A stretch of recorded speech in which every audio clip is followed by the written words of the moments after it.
എന്നാ ഫ്രാങ്ക്ലിൻ നമുക്ക് നേരെ ഗ്യാരേജിലേക്ക് പോവാം. ഗ്യാരേജിൽ പോയിട്ട് നമുക്ക് ഈ വണ്ടി ഒന്ന് ശരിയാക്കാം.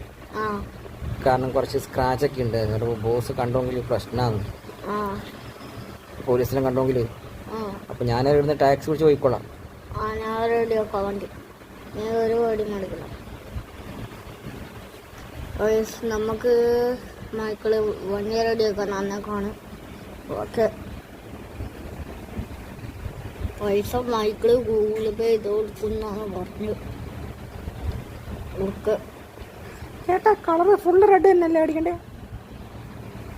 കളറോ ഉണ്ടോ? കളറൊന്നും വേണോ? ഈ സ്ക്രാച്ചെല്ലാം റെഡിയാക്കിയിട്ട് മോളെല്ലാം റെഡിയാക്കിയാൽ മതി. അപ്പോൾ ചേട്ടാ നല്ല പോളിഷ് ചെയ്യണം, വണ്ടി മൊത്തം കണ്ട് പോളിഷ് ചെയ്യാം. എന്താ വെച്ചാൽ കാട്ടിക്കോളും. ഓക്കെ ചേട്ടാ, പോളിഷൊക്കെ കഴിഞ്ഞിട്ടുണ്ട്, നല്ല പോളിഷ് വർക്ക് ചെയ്തിട്ടുണ്ട്. മതി.